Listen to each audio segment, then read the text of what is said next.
अनेक ठिकाणी अशा पद्धतीनं चुकीचे रात्रीचे पुतळे बसवले जात आहेत। तो कोणीतरी भडवा कुत्रा आम्हाला शिव्या देतोय। तुझ्या बापांशी मी लढलोय, जेवढे तुझे बाप आहेत ना इथं महाराष्ट्रामध्ये त्यांच्याशी मी लढलोय। तुझ्याशी लढायला कुत्र्या मला गरज नाही। परंतु जी पद्धत आता पश्चिम महाराष्ट्रामध्ये सुरू आहे ती प्रशासनानं थांबवलीच पाहिजे।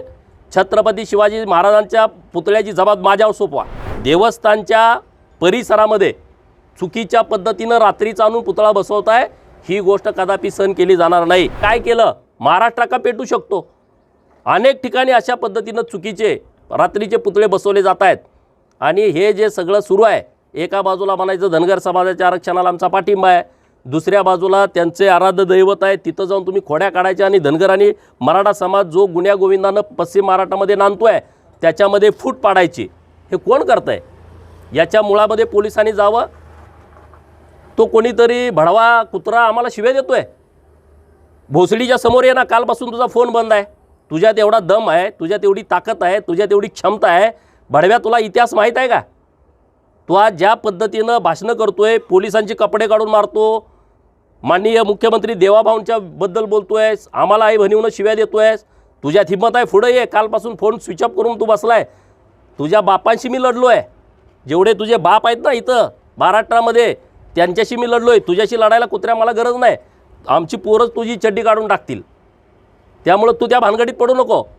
परंतु जी पद्धत आता पश्चिम महाराष्ट्रामध्ये सुरू आहे ती प्रशासनानं थांबवलीच पाहिजे। छत्रपती शिवाजी महाराजांच्या पुतळ्याची जबाब माझ्यावर सोपवा। अंजनगावमध्ये पुतळा बसवायचा आहे ना, माझ्यावरती सोपवा।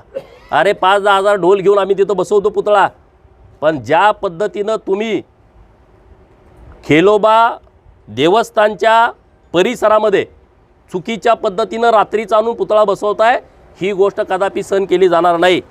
आणि त्यामुळं अभिजित पाटील तिथले आमदार त्यांच्याशी मी बोललो परवा, माननीय मुख्यमंत्री महोदयांच्या चेंबरमध्ये बोललो की बाबांनो आपल्यात कोणाच्यात वाद नसतं। त्यांचं पण म्हणणं आलं ठीक आहे, म्हणजे बोलून घ्या तुम्ही, 7 गुंठे पुढं जागा आहे त्या जागेमध्ये आपण पुतळा बसूया।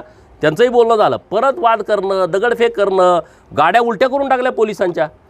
आज ते इथं सुरू आहे 15 पुतळे तर असे रात्री मोहोळमध्ये तुम्ही बसवताय। बसवा, सगळ्या बसवण्याबद्दल दुमत नाही। अरे पण त्याची परवानगी आहे, त्याची एक प्रोसेस आहे, कुठल्या जागेत बसवायचा, कसा बसवायचा, आणि रात्री बसवायची गरज काय? छत्रपती शिवाजी महाराजांचा पुतळा दिवसा ढवळ्या वाजत गाजत आला पाहिजे ना, आम्ही सगळे आहे ना सोबत।